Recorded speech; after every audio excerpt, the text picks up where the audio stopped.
The sun rose heavy and red over the fields of the Cromwell plantation, casting long shadows that clung to the slave quarters like stains that couldn't be washed. The air already smelled of sweat and old leather. Somewhere, a whip cracked, not out of need, just habit. Hosea was already awake. He stood alone in the paddock, shirtless despite the chill, a long-handled brush in one hand and a bucket of oats in the other. The horse in front of him, a chestnut mare with eyes wide from some trauma she refused to forget, snorted and shifted her weight, ready to bolt. But Hosea didn't move, didn't blink. He just breathed slow and steady, like the earth itself.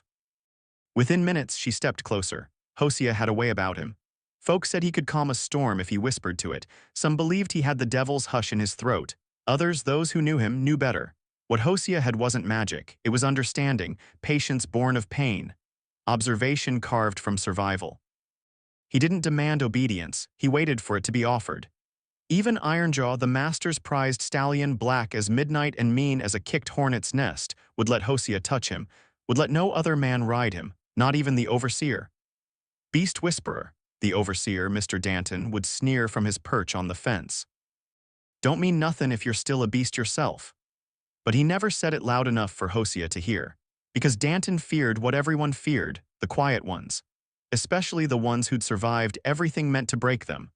Hosea bore a scar down his back that looked like the root of a tree, twisting and branching where the whip had torn skin open again and again. He was 17 when it happened. Accused of hiding food in the smokehouse, though it was Silas's own son who'd done it, looking for adventure and salted pork. Hosea never told, took the lashes in silence, didn't cry, didn't beg, he never did. His mother, Lisa, had taught him letters by candlelight when he was a boy. Dipped ash in water to draw words in the dirt behind the quarters. She believed learning could make a man free, even if his hands stayed chained. She was sold when Hosea was 11. He never spoke her name again, but he remembered every letter she taught him. Years passed and Hosea became a man tall and broad-shouldered with knotted arms and hands that could snap a horse's jaw if he wanted to. But he never did. He moved slow, spoke soft, watched everything. The kind of man who said little because his thoughts were too sharp for small talk. There was one person who still made him laugh once upon a time, his younger brother Jonas. Light-footed, clever-tongued, the kind who made even sorrow look like a game, but Silas had broken Jonas. Caught him hiding nails meant for repairing shackles, said he was planning an escape. Maybe he was, maybe he wasn't. Didn't matter. They tied Jonas to two of the fastest mares and cracked whips until they ran, pulling him across the rocky slope behind the cotton gin. When it was over, Jonas lived, but not fully. One leg twisted wrong, one arm limp, mind somewhere else most days. Hosea saw it all, didn't cry then either. He just watched. Silas Cromwell fancied himself a refined man, drank bourbon from crystal, read scripture with greasy fingers. But his cruelty was meticulous, clean. He liked punishments that sent messages. Tying men to horses was his favorite. Let the beasts show them who's boss, he once said to a guest. But Silas forgot one thing. Hosea was the tamer of beasts. That evening, as the sun bled purple across the sky, Hosea crouched beside a skittish young colt in the far pen.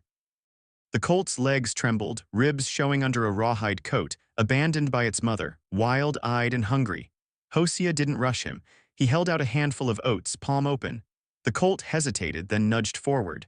Behind them on the porch of the big house, Silas stood watching. One hand gripped the ivory handle of his cane, the other cradled a glass of dark bourbon. His smirk curled as he sipped, eyes half-lidded and gleaming with the arrogance of a man who believed himself untouchable. But the wind shifted then. The colt stepped closer. Hosea's fingers touched its muzzle, steady and firm.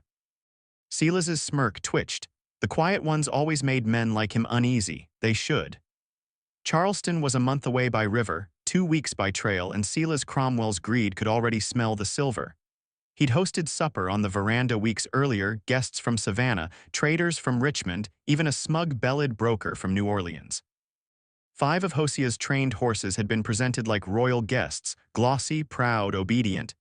They'll fetch 300 apiece, Silas boasted, swirling bourbon in a glass that had never known sweat. All broken by the same hand, my beast whisperer. The guests laughed. Hosea stood in the shadows, silent. He wasn't allowed near white company, not even to be praised. But he heard every word. Later that evening, Silas approached Hosea outside the stables, breath sour with drink, voice thick with performance. You finish the last two by harvest and I'll give you your papers, he said, adjusting his silk cravat like it choked him. A promise is a promise. Hosea didn't answer. But in his chest, hope stirred, and that was the cruelest part. For 3 more months, Hosea gave everything. He didn't eat full meals, didn't sleep through the night. His hands blistered, his ribs ached. He walked with a limp from a cracked shin bone he refused to bind, but the horses obeyed. One by one, they bowed to his silence. He brushed their coats like they were kin. Whispered lullabies his mother had once hummed under the stars. Even Ironjaw, unruly and wild, let Hosea lead him bareback through the fog at dawn. The morning before the sale, the horses stood ready in polished tack and braided manes. Hosea stood taller than he had in years, chest raw with a feeling close to freedom. He didn't smile, but something lighter flickered behind his eyes. That night, after feeding the last of the oats, Hosea returned to the stables to find Danton and 2 others waiting. Danton held a small leather pouch in his hand, half-opened with silver coins spilling through his fingers. "Well, well," Danton drawled, stepping forward, "a thief with soft hands and big dreams." Hosea didn't move. He didn't need to. He knew exactly what had happened. Silas arrived within the hour, dragging drama like a preacher on revival day. "Caught red-handed," he declared to the gathered crowd, field hands pulled from their quarters, even a few townsfolk from the road already summoned like a mob. "Stealing from his own master the night before I was to trust him with liberty."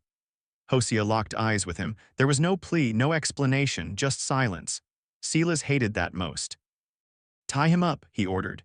They used the very ropes Hosea had used to train the colts, fastened them to Ironjaw and another stallion, tightened them across his wrists and ankles. Hosea didn't resist. His eyes didn't leave Silas. The horses ran, dragged half a mile. Hosea's body tore across sharp gravel and red clay, skin split open, elbows shattered. Cheekbone crushed, dust rose like smoke. Townsfolk didn't stop them. Some watched with cold eyes. Others looked away and claimed later they hadn't seen. When the horses stopped, Hosea didn't move. Danton spat beside his head. Silas turned away. "Leave him," he said, voice bored. "Vultures need supper too." But Hosea didn't die. 2 days passed before a midwife named Essie snuck from the quarters and pulled him from the field under moonlight. She found him with ants crawling through his wounds and one eye swollen shut. "Don't know why you still breathin'," she muttered, wiping the blood from his lips. "But death rejected you for a reason, child. You best find out what it is." She boiled herbs, packed his ribs with wet moss, and poured broth between his cracked lips. When fever came, it came in waves, nightmares writhing behind his eyes like snakes.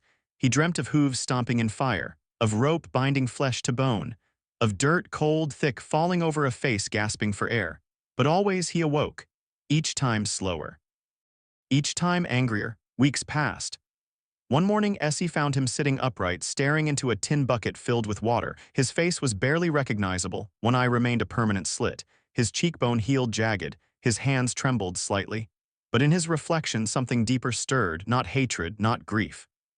Something colder, something patient. Essie saw it and backed away. "You meant to rise," she whispered.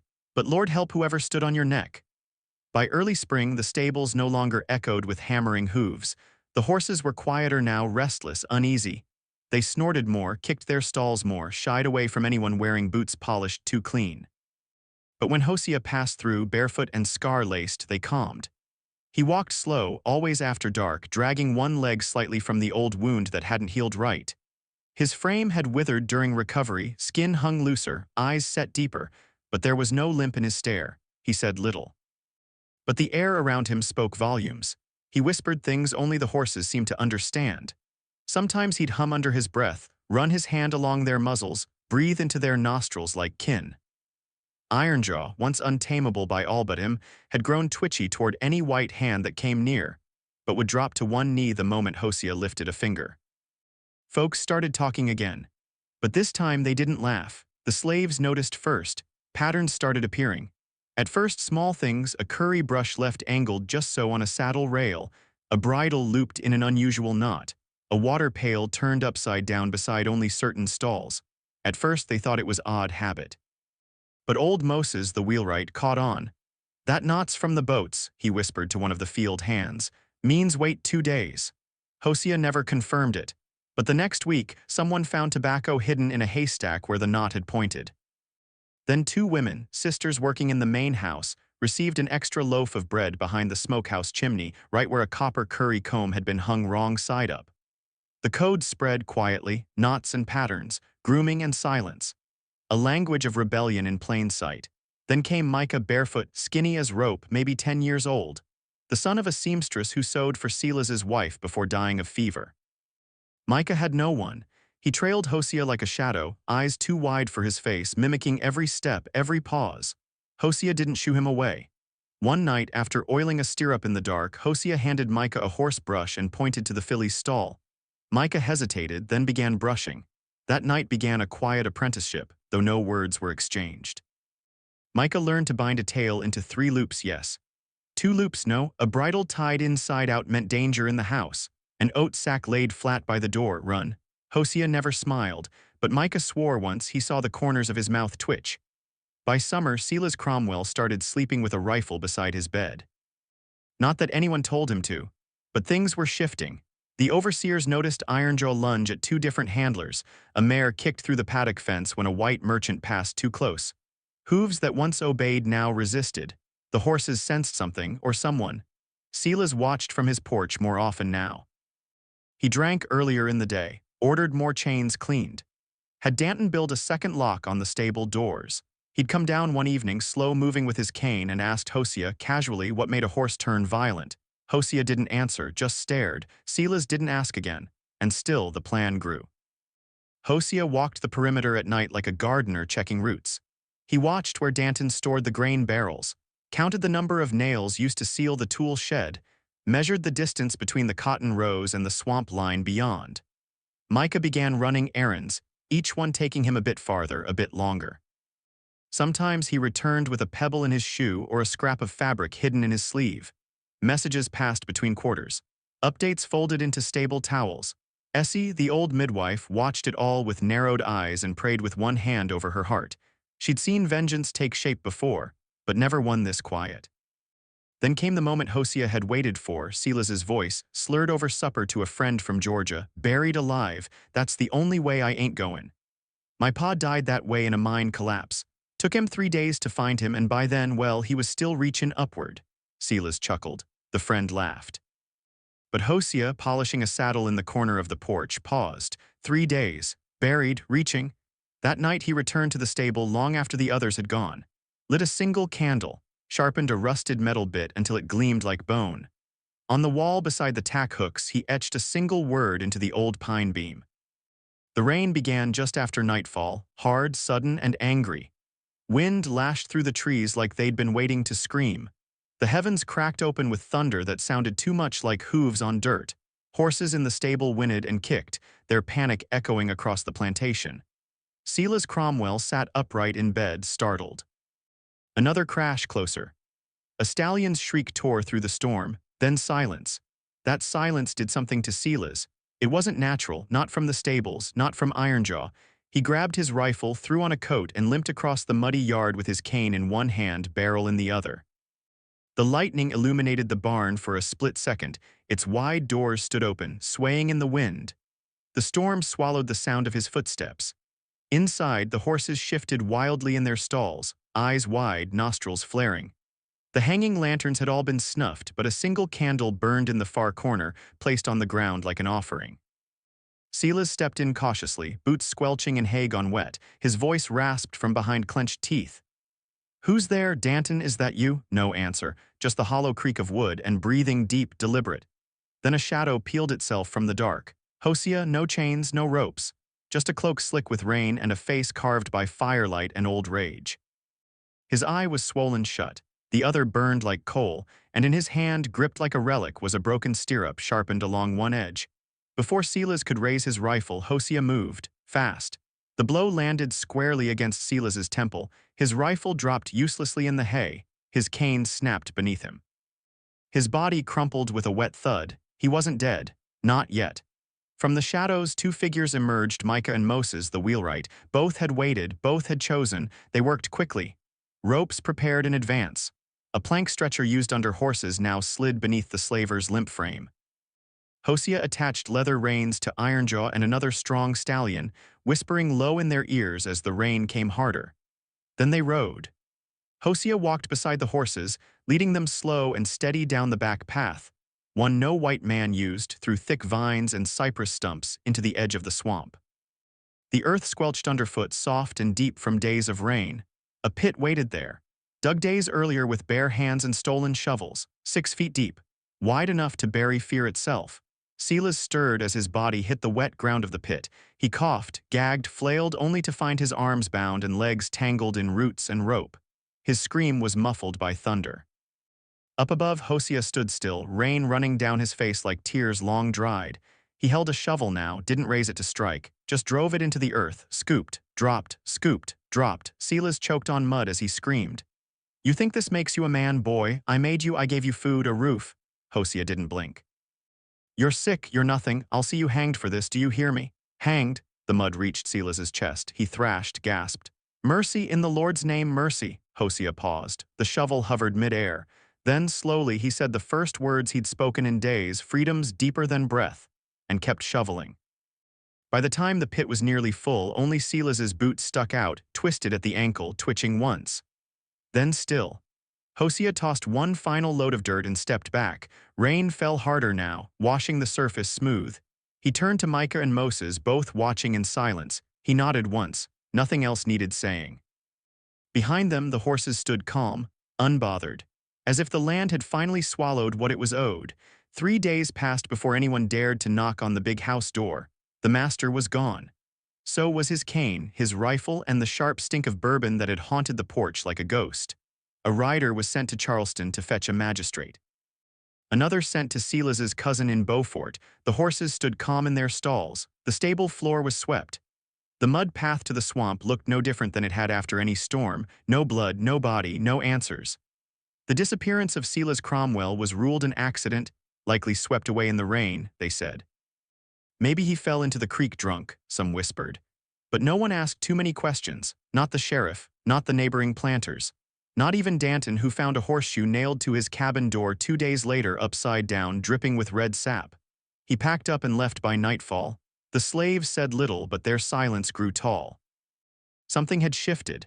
They moved differently now, straighter, slower, less fear in their spines, the kind of stillness that came not from defeat but from knowledge. Hosea, scarred and limping, returned to the stables like he'd never left. He worked as before, feeding, brushing, walking the horses with that same low hum.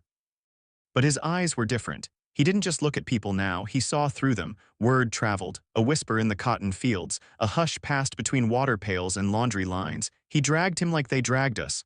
Buried the devil where the swamp don't spit. The man who tamed fire and beast. The one the wind obeyed. Micah was sold before summer ended. Silas's distant cousin, now inheritor of the Cromwell land, needed quick coin and fewer mouths to feed. Hosea said nothing when they came for the boy. Just handed Micah a folded square of rough cloth, worn soft from years of hiding. Inside were letters, a through Z, drawn in soot and grease. Beneath them, a line in Hosea's hand, "Know this. Then write your own name, then no man can own you." Micah never forgot. Years passed. Some say Hosea vanished the next season, slipped away north with a freedom caravan hidden beneath a shipment of tobacco barrels. Others claimed he never left. That he became a conjure man deep in the swamp, living among frogs and moss, speaking with spirits, healing the sick and cursing those who beat children. A few believed he died not long after, soul satisfied, body spent. But no one could prove anything. He left no grave, no last words. Just a stable full of horses who still reacted to his name years after he was gone. By 1850, abolitionists passing through Charleston began to hear stories, tales spoken in hush and hush alone. A man who'd survived the drag, a man who turned silence into a weapon, a man who made the earth his ally. They searched, asked for records, none were found, but the stories kept coming. In Georgia, someone passed a story titled "The Man Who Outlived the Whip." In Louisiana, a preacher claimed to have dreamt of a man with one eye and horses at his feet. In North Carolina, an ex-overseer claimed a black shadow once watched him from the swamp, whispering the word depth into his dreams. Back in South Carolina, the Cromwell plantation was sold off in pieces. The fields lay untended. The big house collapsed after a fire took the back wing. Grass grew where blood once spilled. Cypress trees thickened over the paths. Children were warned never to go too close to the far edge of the property. Because sometimes, On still nights, especially during rain, the wind picked up through the reeds in such a way it didn't quite sound natural. It almost sounded deliberate, like breathing. Like humming where blood fell, moss grows now. Where cries rose, silence reigns. But some say if you ride too close to the old Cromwell field, the horses still shy and the wind hums his name. Hosea, have you ever heard stories passed down, stories that never made it into the history books but lived in your grandmother's voice, your uncle's warnings, your own blood? What did your people survive? Let us know in the comments, and if Hosea's story stirred something in you, don't forget to like, subscribe, and share. These stories deserve to be remembered.